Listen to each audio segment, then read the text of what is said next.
ওমর রাদিয়াল্লাহু তাআলা হত্যা করার জন্য পরিকল্পনা করে সালাত 1 রাকাত আদায় হয়েছে ফজরের, এর মধ্যেই ছুরি ঢুকিয়েছে, নাড়ি মুড়ি বের হয়ে আসছে। ওমর রাদিয়াল্লাহু তাআলা পড়ে গিয়েছেন, সেন্সলেস হয়েছেন, সালাত ভঙ্গ হয়ে গেছে। সবাই সালাত রেখে সবাই দৌড়তেছে। ভালো করে বুঝেন, ভালো করে বুঝেন মুসল্লিয়ানে কেরাম, এটা সালাতের শিক্ষা। একজন নেতা ইমাম, ইমাম মানে লিডার, ইমাম মানে নেতা, ইমাম মানে শাসক, উনি আহত হয়েছে, উনি পড়ে গেছেন। আমাদের সালাত থেকে এখনো কি হয় না, ছুটি হয় নাই, সালাত চলবে। ওনাকে সরিয়ে দিয়ে পরবর্তী ইমাম দাঁড়িয়ে গেছেন, না দাঁড়িয়ে যান নাই। এই জন্য ইসলামে ব্যক্তি গুরুত্বপূর্ণ না, ইসলামে আদর্শটা গুরুত্বপূর্ণ। আমাদেরকে বলা হয় অমুককে শেষ করে দেওয়া হবে, ব্যক্তিকে শেষ করে দেওয়া হবে, ইসলামের আদর্শকে কেউ শেষ করতে পারবে না। ওমরকে সরাই কি নামাজ শেষ করা গেছে? ওমর সেন্সলেস হয়ে পড়ে গেছে, পিছন থেকে একজন এসে নামাজে দাঁড়িয়ে গেছে, নামাজ শেষ হয়েছে। ওমর রাদিয়াল্লাহু তাআলাকে বাড়িতে নেওয়া হয়েছে, গামছা বেঁধে তার পেটের নাড়ি বুড়িটা কোন রকম আটকায় রাখা হয়েছে। ডাক্তারের পরামর্শ অনুযায়ী দুধ দেওয়া হয়েছে মুখের ভিতর, দুধ পেট থেকে বের হয়ে চলে যাচ্ছে। কি পরিমাণে আহত হলে, সেই আহত লোকটা যখন কিছুটা চিকিৎসার শেষ করে তার সেন্স ফিরেছে, সেন্স ফেরার পর প্রথম জিজ্ঞেস করেন, আমার আঘাত করছে কে, ওই লোক ধরতে পারছো কিনা, এটা জিজ্ঞেস করছে। তোমরা কি করলা, কি দায়িত্ব ছিল তোমাদের? আমার মতো ওমরকে চাকু মেরে চলে গেল আর তোমরা এখানে ঘোড়ার ঘাস কাটছো, এটা জিজ্ঞেস করছে না? তাহলে জিজ্ঞেস করছে যে ওরে পুলিশ গ্রেফতার করছে কিনা। স্থির স্থির সালাত, সালাত আপনাকে স্থিরতা শেখায়, ধৈর্য শেখায়, সহনশীলতা শেখায়। ওমর রাদিয়াল্লাহু তাআলা সন্তান মুসল্লিদেরকে সামনে রেখে জিজ্ঞেস করলেন, আমি তো 1 রাকাত আদায় করেছি, আর 1 রাকাত তোমরা শেষ করতে পারছো কিনা? আর 1 রাকাত সালাত, ফজরের সালাত শেষ হয়েছে কিনা? এই দায়িত্ব কি তোমরা পালন করতে পারছো? ফজরের 2 রাকাত সালাত আমি 1 রাকাত শেষ করে আসছি, আর 1 রাকাত তোমরা দায়িত্ব নিয়ে শেষ করতে পারছো? This is Islam, this is leader, this is spirit of Islam. আপনি আহত হয়ে যাবেন, আপনি শহীদ হয়ে যাবেন, কিন্তু ইসলামের দায়িত্ব পালন চলমান ছিল, আছে এবং শফিকুল ইসলাম মাসুদের জন্য, ইমাম সাহেবের জন্য, খতিব সাহেবের জন্য, সভাপতি সাহেবের জন্য, ইসলামের মসজিদের মাদ্রাসার দ্বীনের খেদমতের কোনো কাজ কেউ আটকাতে পারে নাই, পারছে না, ভবিষ্যতেও। দিস ইজ ইসলাম, সালাত। আলী রাদিয়াল্লাহু তাআলা আহত হয়েছেন যুদ্ধের ময়দানে, পায়ের মধ্যে তীর ঢুকে বসে আছে, তীর স্থির। সালাত কতটা স্থির আপনাকে শিখায়, কতটা স্থিরতা শিখায়। পায়ের মধ্যে তীর ঢুকে বসে আছে, হাত দিতে দিচ্ছে না কাউকে, কাউকে হাত দিতে দিচ্ছে না। আলী রাদিয়াল্লাহু তাআলা এতটা যন্ত্রণা কাতর, এতটা অস্থির হলেন না। আলী রাদিয়াল্লাহু তাআলা যখন আলী রাদিয়াল্লাহু তাআলা যখন এই অবস্থার মধ্যে চিকিৎসকরা হাত দিতে দিচ্ছে না, চিকিৎসকরা হাত দিতে পারছেন না, ওনার সাথে একজন এসে বললেন, আলী রাদিয়াল্লাহু তাআলা এই তীর খোলার একটাই মাত্র পথ আছে, একটাই মাত্র রাস্তা আছে, একটাই মাত্র ওয়ে আছে। সেটা কি? তাকে নামাজে দাঁড় করে দাও, এরপরে তীর খোলো না কেন, তার পা ওখান থেকে খুলে নাও, কিছুই সেটের। আমার ভাইয়েরা, এখানে কে মুসল্লি শফিকুল ইসলাম মাসুদ সহ কে এখানে আছি যে আমার পায়ের তীর খোলার জন্য নামাজে দাঁড় করিয়ে তীর খুলে নেওয়া হবে, আমি টেরই পাবো না? আলী রাদিয়াল্লাহু তাআলা নাকি ঠিক কথা অনুযায়ী দাঁড় করে দেওয়া হলো, তীর খুলে নেওয়া হলো। নামাজ শেষে জিজ্ঞেস করছে, আমার সালাত আদায় হয়েছে তো, আমি শেষ করতে পেরেছি? বলছে হ্যাঁ পেরেছেন। বলছে আপনার একটা তীর ছিল? বলছে আমি তো কিছু টের পাইনি, আমি একটা পিঁপড়ার কামড়ের মতো শুধু অনুভব করেছি। সুবহানাল্লাহ। দিস ইজ সালাত, স্থিরতা। এই সালাত আপনাকে স্থিরতা শেখায়। সালাতের মধ্যে তাড়াহুড়া করবেন না। এটা শুধু সালাতুল জুমায় না, কোন সালাতে তাড়াহুড়া করা মানে ওই সালাতের প্রতি ইনসাফ করা না, জুলুম করা। সালাতের মানে হচ্ছে আপনি অস্থির ছিলেন, এখন কি হওয়ার জন্য আসছেন? কি হওয়ার জন্য আসছেন? সিজদায় যাবেন, সিজদায় গিয়ে 3 বার পড়ছেন না, 11 বার পড়ছেন না, 9 বার পড়ছেন না, 13 বার পড়ছেন না, 15 বার পড়ছেন, এই হিসাবই তো আপনার থাকবে না। আর আমরা তো 3 বারের আগে 2 বারও, 3 বারের জায়গায় 5 বার পড়লেন। আমার শেষে ইমামে জিজ্ঞেস করতেছে যে হুজুর ঘটনা কি? এসি মসজিদ পাইয়া আজকে কি একবার সব ভুলে গেছেন? আমাদের তো টুকটাক কাজবাজ থাকে, পকেটের টিকিট ছিল, আমার তো টিকিট ধরতে হবে, বাস ধরতে হবে, লঞ্চ ধরতে হবে, এটা তো হিসাব করা উচিত আপনাদের। এই কথা বলার মতো মুসল্লি নাই। অথচ সিজদায় যখন চলে যান, সিজদা হচ্ছে আল্লাহর সাথে আর বান্দার কোনো মাঝখানে কি থাকে না, পর্দা থাকে না। সিজদায় গিয়ে আপনি সব বলবেন আল্লাহকে। আল্লাহ আমার কথা শোনার কেউ নাই, আল্লাহ আমার মেম্বার নাই, আল্লাহ আমার চেয়ারম্যান নাই, আল্লাহ আমার এমপি নাই, আল্লাহ আমার মন্ত্রী নাই, আল্লাহ আমার কোনো প্রভাবশালী লোক নাই, আমার কোনো রাজনৈতিক কর্মী নাই, কোনো নেতা নাই, কিছু নাই। আল্লাহ আমার কেউ নাই বলে আমার সব কথা আমি কারকে বলতে আসছি? সিজদা। সিজদা। ওমর রাদিয়াল্লাহু তাআলা যখন সিজদায় চলে যেতেন, আবু বকর রাদিয়াল্লাহু তাআলা যখন সিজদায় চলে যেতেন, পিছনের লোকেরা মনে করতো এই লোকটা বোধহয় আর জীবিত নাই, কি নাই, হুশ নাই, হুশ নাই। রাসূল সাল্লাল্লাহু আলাইহি ওয়াসাল্লাম সিজদায় যেতেন, এত লম্বা সিজদা করতেন, মুসল্লিরা মনে করতো মুহাম্মদ রাসূলুল্লাহ সাল্লাল্লাহু আলাইহি ওয়াসাল্লামের বোধহয় কোনো অসুবিধা হয়েছে। সাহাবায়ে কিরামগণ বর্ণনা করেন যে আমরা পিছন থেকে কেউ কেউ মাথা উঁচু করে কেবল দেখতে যাব, এই সময় রাসূল সাল্লাল্লাহু আলাইহি ওয়াসাল্লাম মাথা উঠিয়ে ফেলতেন। আমরা এরকম সিজদা দেই তো নাকি? সালাত। সিজদায় যাবেন, দুনিয়া ভুলে যাব, দুনিয়া ভুলে যাব না। সিজদা আমাকে দুনিয়া ভুলিয়ে আমাকে পরকালে ঢুকাইয়ে দেওয়ার নাম হলো, বলেন, দুনিয়া ভুলে পরকালে ঢুকাইয়ে দেওয়ার নাম হলো সিজদা। আর আমাদের সিজদা হলো সিজদার মধ্যে বসেই কয়বার সুবহানাল্লাহ বলছি, তার চেয়ে বড় কথা হলো দোকানের হিসাব ওর মধ্যে ক্লিয়ার, পরিবারের হিসাব ওর মধ্যে ক্লিয়ার। আমার ভাইয়েরা, মুসল্লিয়ানে কেরাম, আমি আপনাদের কষ্ট বাড়াতে চাই না। এই সিজদা দিয়ে নামাজ সালাত কি আদায় করতে পারবো ইনশাল্লাহ? দেখি আমরা ইনশাল্লাহ আমাদের সিজদা কি আজকে থেকে পরকালে ঢোকার দরজা হবে ইনশাল্লাহ? এই সিজদা কি আমাকে আল্লাহমুখী করবে ইনশাল্লাহ? এই সিজদা কি আমাকে পরকালমুখী করবে ইনশাল্লাহ? রাসূল সাল্লাল্লাহু আলাইহি ওয়াসাল্লাম বলতেন, সিজদা যখন দিবা তখন দুই হাত এমন ভাবে রাখবা, ডানে বামে চোখটা বন্ধ করে ভাববা তোমার সামনে কিচ্ছু নেই, তোমাকে কবরে শোয়ায় রাখা হয়েছে, তুমি কিছুই দেখতে পাচ্ছ না, তুমি একা, পৃথিবীতে আর কেউ নেই তোমার। সিজদায় গিয়ে কবরের দৃশ্য তোমার চোখের সামনে নিয়ে আসো। কবর, ইন্নী ওয়াজ্জাহতু ওয়াজহিয়া লিল্লাযী, যখন দাঁড়িয়ে যান আল্লাহকে সামনে রেখে, তখন আপনি ভাববেন আমি শুধু আল্লাহকে সামনে রেখে দাঁড়াই নাই, দুনিয়ার সব কিছু থেকে মুক্ত হয়ে আমি এক আল্লাহকে সাক্ষী রেখে দাঁড়িয়ে গেলাম, আমি এক আল্লাহ ছাড়া আর কাউকে মানি। আমার ভাইয়েরা, সালাত এটা ট্রেনিং দেয়, এক আল্লাহ ছাড়া কাউকে না মানা। ইন্নী ওয়াজ্জাহতু, সোজা, একদম সোজা। আমরা সোজা হই জীবিত অবস্থায় না, আমরা সোজা হই মরার পরে।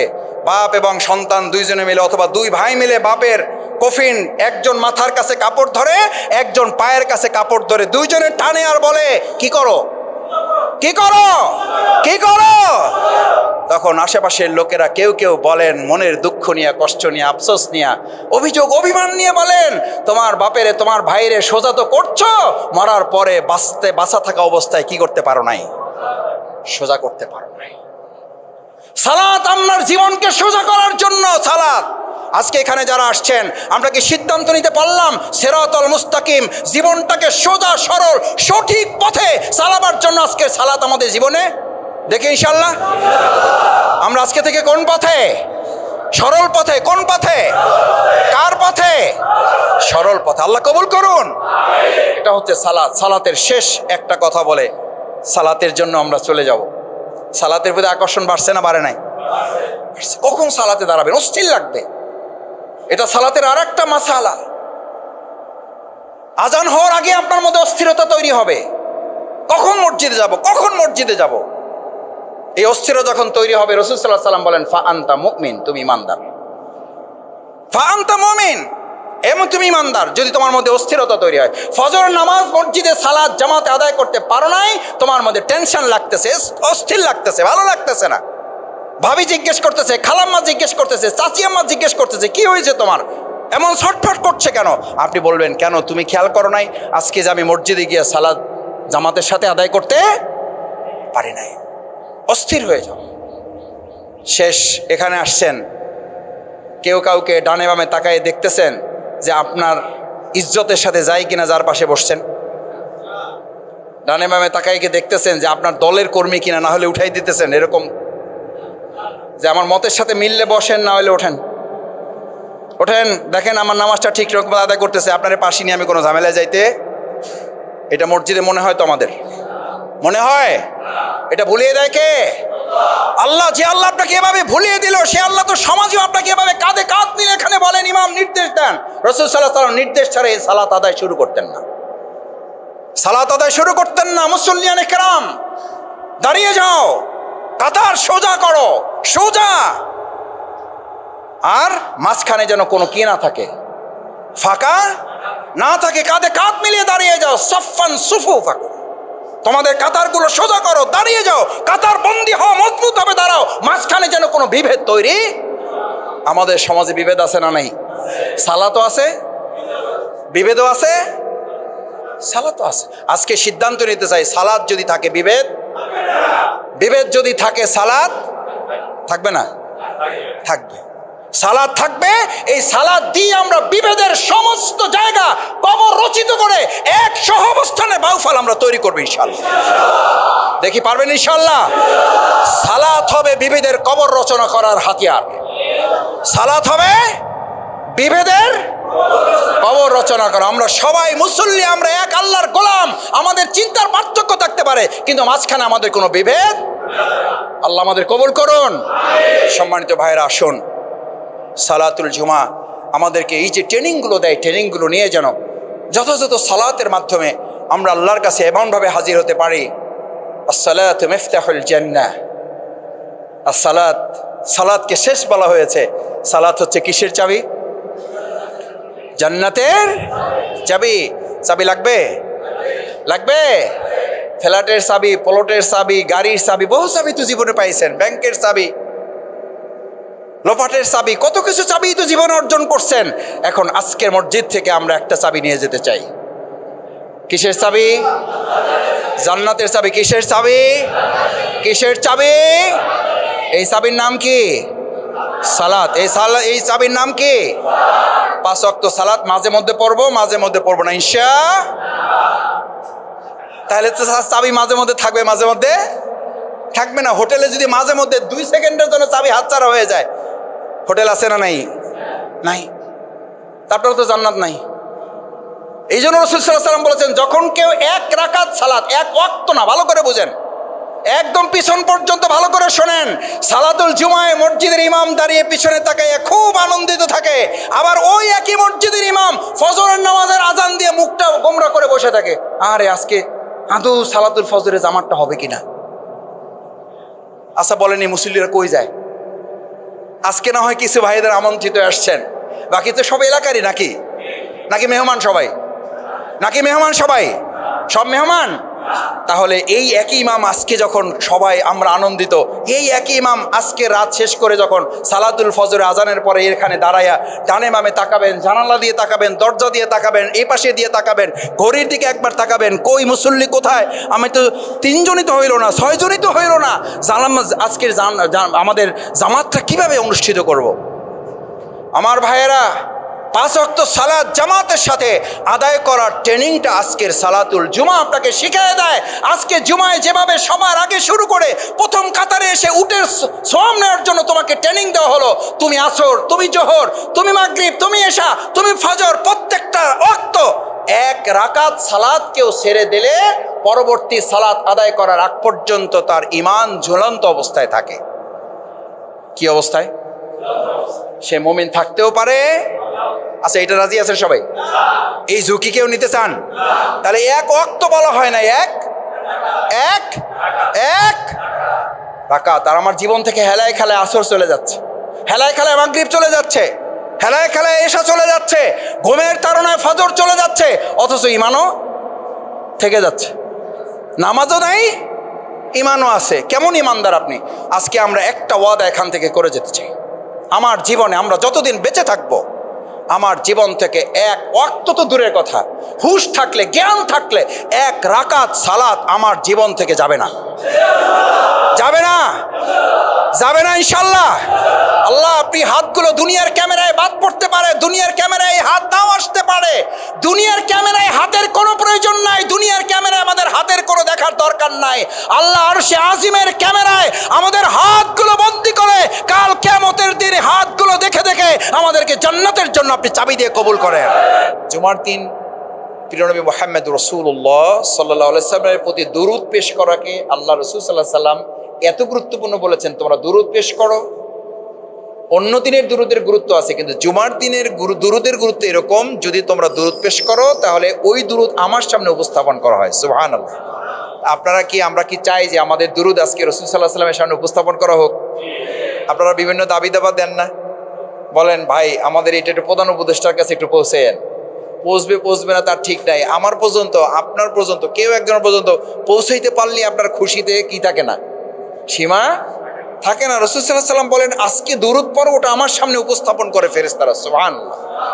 আমরা একটু দুরূদ শরীফ পড়ি। আল্লাহুম্মা সাল্লি আলা সাইয়্যিদিনা ওয়া নাবিয়ানা ওয়া শাফিয়ানা ওয়া হাবিবানা মাওলানা মুহাম্মদ সাল্লাল্লাহু আলাইহি ওয়া আলিহি ওয়া সাহবিহি ওয়া বারাকা ওয়া সাল্লাম।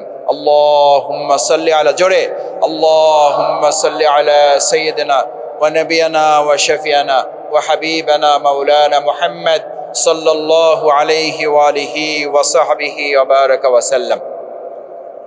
আজকে সালাতে এখানে আপনারা মসজিদে এসেছেন, এখানে আসার আহ্বানকে, আজকের এই মসজিদের মেজবানকে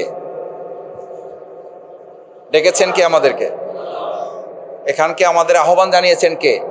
হাইয়া আলাস সালাহ, হাইয়া আলাল ফালাহ। মুয়াজ্জিন আজান দিয়েছে, বাট কার পক্ষ থেকে? আল্লাহর পক্ষ থেকে।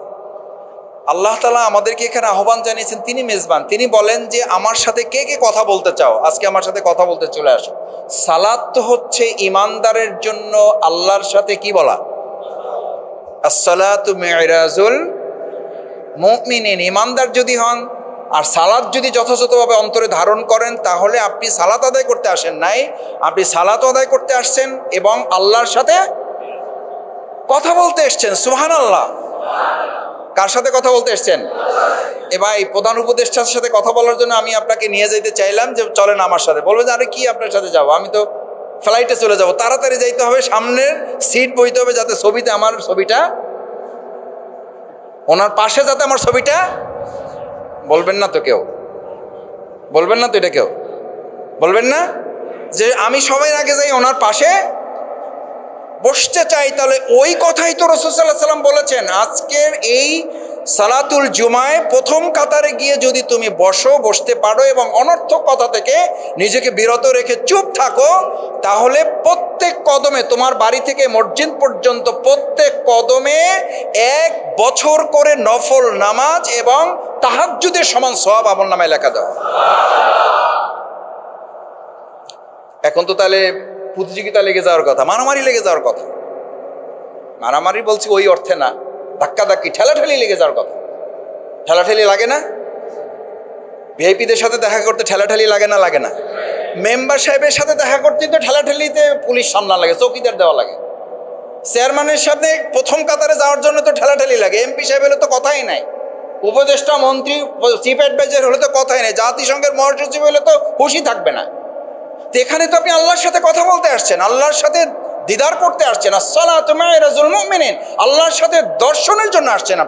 আপনি চিন্তা রাখবেন, আপনি আল্লাহকে দেখছেন এটা বড় কথা না, কিন্তু আল্লাহ আপনাকে এর চেয়ে আর কি দরকার? তাহলে আপনার পাঞ্জাবিটা তো আজকে সেরা হওয়ার কথা। তাহলে যে কোনো একটা পরে আসছেন কেন? কে আসছেন আমি জানি না, মাফ করে দেন আমার, এটা খেয়াল রাখবেন। সালাতে সবচেয়ে ফিটফাট, সবচেয়ে ভালো পোশাকটা পরবেন ইনশাআল্লাহ। এটা শুধু সালাতের জুমার জন্য না, প্রত্যেক সালাতের জন্য। আমাদের অনেক কর্মজীবী ভাইয়েরা থাকেন, আলহামদুলিল্লাহ সামর্থ্যের মধ্যে যেটুকু কুলায়, আপনার সেরাটা যদি আপনার তৌফিকের সর্বোচ্চটা হয়, ওই সেরাটা আল্লাহর কাছে সবচেয়ে বেশি প্রিয়। সুবহানাল্লাহ। ওই গেঞ্জি পরাটা আল্লাহর কাছে সবচেয়ে বেশি প্রিয়। ওই গামছা জড়ানো নামাজটা কাবলিওয়ালা, পাগড়িওয়ালা, দাড়িওয়ালা, টুপিওয়ালার চেয়ে আল্লাহর কাছে ওটা অনেক সময় বেশি প্রিয় হয়ে যায়। সুবহানাল্লাহ।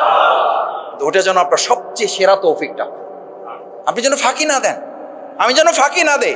আমি আজকে সবচেয়ে ভালো পাঞ্জাবিটা পরেছি আপনাদের দেখানোর জন্য, আল্লাহ মাফ করুন। এটা আমার কথা বলছি না, আপনাদের সবার জন্য। কারণ আপনি কোথায় এসছেন? আল্লাহর সাথে সাক্ষাতের জন্য এসছেন, আল্লাহর সাথে কথা বলার জন্য এসছেন, আল্লাহর কাছে নিজেকে সারেন্ডার করার জন্য এসছেন। প্রতি কদমে বাড়ি থেকে রওনা দিয়ে এখানে আসতে প্রতি কদমে 1 বছর নফল রোজা রাখা এবং পুরো বছর সালাতুত তাহাজ্জুদ পড়ার সওয়াব আল্লাহ আমলনামায় লিখে দেন। এজন্য সাহাবা ইজমাইম কিরামগণ এই সময় গাড়িতে বা অন্য কিছুতে বাহনে না এসে হেঁটে আসতেন। এমনও সাহাবী আজমাইন ছিলেন তারা মসজিদের সাথে ঘর এই অবস্থার কারণে রাসূল সাল্লাল্লাহু আলাইহি ওয়াসাল্লামের কাছে গিয়ে বলছেন, হে রাসূলুল্লাহ, আমার ঘরটা আমি এখান থেকে দূরে নিয়ে যেতে চাই, কারণ আমি এই সওয়াব থেকে বঞ্চিত হতে। সুবহানাল্লাহ। আমার ভাইয়েরা, সালাত হচ্ছে রাসূল করিম সাল্লাল্লাহু আলাইহি ওয়াসাল্লাম as-সালাত ক্বালা রাসূলুল্লাহ সাল্লাল্লাহু আলাইহি ওয়াসাল্লাম as-সালাত আয়ুনুয যিকর, আয়ুনুয যিকর। সালাত হচ্ছে অন্তরকে প্রশান্তি দানকারী। কি কারী? আমাদের সমাজে এখন সবচেয়ে বেশি সমস্যা হচ্ছে অস্থিরতা। কি অস্থিরতা? অস্থির। দেখবেন সাইকেলের সাথে রিক্সার ধাক্কা লেগেছে, মারামারি শুরু হয়ে গেছে, না যায় নাই? কিসের কারণে? অস্থিরতার কারণে। কে কার আগে যাবে, কে কার আগে ছুটবে, কে কার আগে গিয়ে পৌঁছে যাবে, অস্থির। এই অস্থিরতা আসে ইবলিসের থেকে, আর স্থিরতা আসে আরশে আজিম থেকে। বলেন, অস্থিরতা আসে কোথা থেকে? ইবলিসের থেকে। আমি যখন শফিকুল ইসলাম মাসুদ যখন অস্থির হয়ে যাবে, বুঝতে হবে সে ইবলিসের সাথে আছে। কার সাথে? তাহলে আমরা সবাই ইবলিসের সাথে থাকার সিদ্ধান্ত নিলাম আজকে থেকে। তাহলে আমরা আজকে থেকে কি থাকবো? একজন গালি দেবে, আপনি স্থির থাকবেন। কার সাথে আছেন? কার সাথে আছেন? স্থির আছেন মানে কার সাথে আছেন? শুধু আল্লাহর সাথে না। আল্লাহ বলেন আরশে আজিমের সাথে আছো তুমি। সুবহানাল্লাহ, সুবহানাল্লাহ। আর আপনারই লোকেরা বলবে, ও দুর্বল মানুষ, জবাব দিতে পারে না, শক্তি নাই, প্রভাব নাই, ও হুজুর, ও শফিকুল ইসলাম মাসুদ পাওয়ার নাই, ওই জন্য কিছু বলতে পারে না। আরে মাসুদ ভাই, কিছু তো করলেন না, আপনার লোকেরা মারলো, কিছু তো বললেন না। আরে ভাই, আমি কিছু বলি নাই, আমি তো আল্লাহর আরশ আজিমের সাথে আছি বলে তোমার আমি বলি নাই। তোমার জবাব আমার আল্লাহ দেওয়ার জন্যই যথেষ্ট। রাসূল করিম সাল্লাল্লাহু আলাইহি ওয়াসাল্লামকে এক মুশরিক কাফির এসে গালি দিচ্ছেন না? রাসূল সাল্লাল্লাহু আলাইহি ওয়াসাল্লামের গালি দিবে আর আপনারে দিবে না কেউ? আমাদেরকে অনেকে বলে, কয় মাসুদ ভাই বুঝলাম না, আপনারও গালি দেয়। আমি বললাম, কেন? আপনি কে? শফিকুল ইসলাম মাসুদ কে? উনি কোথাকার লোক? উনি কোন আল্লাহর ওলি? কয় আমাদের অমুককে গালি দিয়েছে, আপনাকেও গালি দিয়েছে। মাসুদ ভাই আমাকে লিঙ্ক পাঠায়, ফেসবুকের পাঠায়, পোস্ট পাঠায়। আমি বললাম আলহামদুলিল্লাহ। আলহামদুলিল্লাহ বললেন? আমি বললাম হ্যাঁ। বোঝা যাচ্ছে যে রাসূল সাল্লাল্লাহু আলাইহি ওয়াসাল্লামকে যে কারণে গালি দেওয়া হয়েছে, ওই একই কারণে টুকটাক কিছু কাজ আমরা হয়তো পাকে করতে পারছি। আলহামদুলিল্লাহ। গালি চাইয়ে নেবেন না, কিন্তু আল্লাহর দ্বীনের জন্য গালি দিলে টুপির মতো, দাড়ির মতো, লম্বা জামার মতো, ফরজ নামাজের আগে পরে সুন্নাহর মতো ওই গালি খাওয়াটাও আল্লাহর দ্বীনের একটা সুন্নাহ। পারবেন স্থির থাকতে ইনশাআল্লাহ? তাহলে মামলা কমবে না বাড়বে? ঝগড়া বাড়বে না কমবে? মারামারি বাড়বে না কমবে? এই শিক্ষা দেয় সালাত। সালাতে আইসাও দেখবেন পেরেশান। ওই হুজুর কি হইলো? কি কথা ছিল? আমাদের কোনো কাম কাজ নাই, আমাদের তো টুকটাক কাম কাজ আছে, ব্যস্ততা তো আমাদের আছে নাকি? আপনি তো ইমামতি করেন, মুয়াজ্জিন আজান দেন আর নামাজ পড়ায়, বেতন তো আমরাই দেই, কিন্তু বেতন কোথা থেকে আসে? ওই কাম তো আমাকে করা লাগে। নামাজ শুরু করেন। আমি নিজে তখন ক্লাস 9-এর ছাত্র, পটুয়াখালীতে গেছি একটা প্রতিযোগিতায়। ওই ইমাম সাহেব আছেন কিনা আমি জানি না, বহুদিন আর যোগাযোগ নেই। পটুয়াখালী ডিসি কোর্ট মসজিদে আমি জুমার নামাজ পড়ার জন্য গিয়েছি। আজকে এটা ওই কারণে বলছি না যে আমি লম্বা বক্তৃতা করব। তো ওনার বক্তৃতার মাঝে একজন একটু প্রভাবশালী ব্যক্তি হবে নিশ্চয়ই। উনি দাঁড়িয়ে শুধু বলছেন যে হুজুর টাইম হয়ে গেছে। কি হয়ে গেছে? টাইম হয়ে গেছে। বসেন বসেন। বসে না, আমি তো বলছি যে শুধু টাইম হয়েছে। আমিও তো বলছি বসেন। যে মসজিদের মুসল্লি ইমামকে নির্দেশ দেয় আর ওই নির্দেশের আলোকে ইমাম চলে, ওই ইমামের পেছনে নামাজ হয় না। কি হয় না? নামাজ হয় না। এখন আপনারা কি চান যে আমার পিছনে আপনাদের নামাজ না হোক? এখন সব মুসল্লি দাঁড়ায় গেছে, বলছে যে এই কে দাঁড়াইছিল, এই বাইক করে দেন। ইমাম সাহেব বলছে না, বাইক করার দরকার নেই। কিন্তু ডিক্টেট করার মতো কোন মুসল্লি কোন ইমামের পিছনে থাকলে ওই ইমামের পিছনে সালাতের হক যথাযথ আদায় হবে না। এটা কি থেকে আসে? অস্থিরতা থেকে। কি থেকে? অস্থির। মসজিদে তো আসলে আপনার অন্তর প্রশান্তিতে লেগে যাবে, কখন ঢুকবেন আর ঘড়ির দিকে তাকানোর কি থাকবে না। মেরাজ ঘড়ির দিকে তাকানোর সময় ছিল? সময় কি করে দেওয়া হয়েছে? কি করে দেওয়া হয়েছে? আটকায় দেওয়া হয়েছে। Times up, stop. ঘড়ির কাঁটা চলবে না। মিনিট স্টপ, সেকেন্ড স্টপ, ঘন্টা স্টপ, নো। এখন সালাত, এখন মেরাজ, এখন আল্লাহর সাথে রাসূলের দিদার চলছে, কোনো সময় চলবে না। সব যেখানে আছো বন্ধ হয়ে যাও। মসজিদে ঢোকার পরে আপনিও বলবেন সব বন্ধ হয়ে যাও, এখন আল্লাহর সাথে আমার দিদার চলছে, দুনিয়ার কোনো কিছুর সাথে আমার সম্পর্ক নেই। সুবহানাল্লাহ। এই সালাত আদায় করতে পারছেন? আমি আসতেছি দৌড়ে, যাইতেছি দৌড়ে, কখন বের হবে? মেহমান বাসায় বসে আছে, খাবার ঠান্ডা হয়ে যেতেছে। হুজুর আপনাদের এই এক সমস্যা, আমাদের পাইলে বক্তৃতা আর থামাইতে চান না। সালাত অন্তর প্রশান্তিকে, সালাত আয়ুনুজ জিকির। আমাদের সমাজে একটা কথা আছে, অসুস্থ রোগী মানে কোনো ডাক্তার, কোনো অ্যাপেন্ডিক্স মানে ওই যে কম্পাউন্ডার যারা থাকে, কিছু না বুঝলেও ওই যে একটা ওষুধ দেয়, ওটার নাম হলো কি? অ্যান্টিবায়োটিক। কি বলে? অ্যান্টিবায়োটিক। এটা হলো সব রোগের জন্য ওটা কাজে লাগে। কাজে আপাতত শুরু করেন, দেখা যাক কি হয়, এরপরে টেস্ট করেন। আপাতত কি চালান? অ্যান্টিবায়োটিক শুরু করেন, তারপর দেখা যাক কি হয়। আসসালাতু আইনুজ জিকির, শরীরের জন্য যেমন অ্যান্টিবায়োটিক, আর গোটা অন্তরটাকে প্রশান্ত রাখার জন্য সালাত হচ্ছে অ্যান্টিবায়োটিক। আজকে একটা অ্যান্টিবায়োটিক ফ্রি দিয়ে গেলাম, চিকিৎসাপত্র টাকা লাগবে না, কারণ এই অ্যান্টিবায়োটিকের চিকিৎসাপত্র আমি দেই নাই, প্রিয় নবী মুহাম্মদুর সাল্লাল্লাহু আলাইহি সাল্লাম আসতে বলেন সাল্লাল্লাহু। এই চিকিৎসাপত্র কার? রাসূল করিম সাল্লাল্লাহু আলাইহি সাল্লাম। পৃথিবীর কোনো চিকিৎসকের না। অ্যান্টিবায়োটিক শরীরকে ঠিক রাখে, সালাত অন্তরকে ঠিক রাখে। এটা এমন প্রশান্তি দেয়। ওমরে ফারুক রাদিয়াল্লাহু তাআলা আনহু ফজরের সালাত আদায় করতে দাঁড়িয়েছেন, মাসের পর মাস তরবারে ধার দিয়েছেন ওমরকে কি করার জন্য? হত্যা করার জন্য। আছে ঘটনা না নেই? আছেন। খুব জায়গা করে ইতিহাস খুঁজেছেন, সুযোগ খুঁজেছেন, ফন্দি খুঁজেছেন, কিভাবে ওমরকে হত্যা করা যায়। ওমরের মতো লোককে হত্যা করার পরিকল্পনা, ষড়যন্ত্র থাকলে শফিকুল ইসলাম মাসুদের শত্রু ষড়যন্ত্রকারী থাকবে না? থাকবে না? আশ্চর্য হন কেন? অবাক হন কেন? হতাশ হন কেন? হ্যাঁ ভাই, আমাদেরও শত্রু আছে, এইটা তো হইতে পারে না।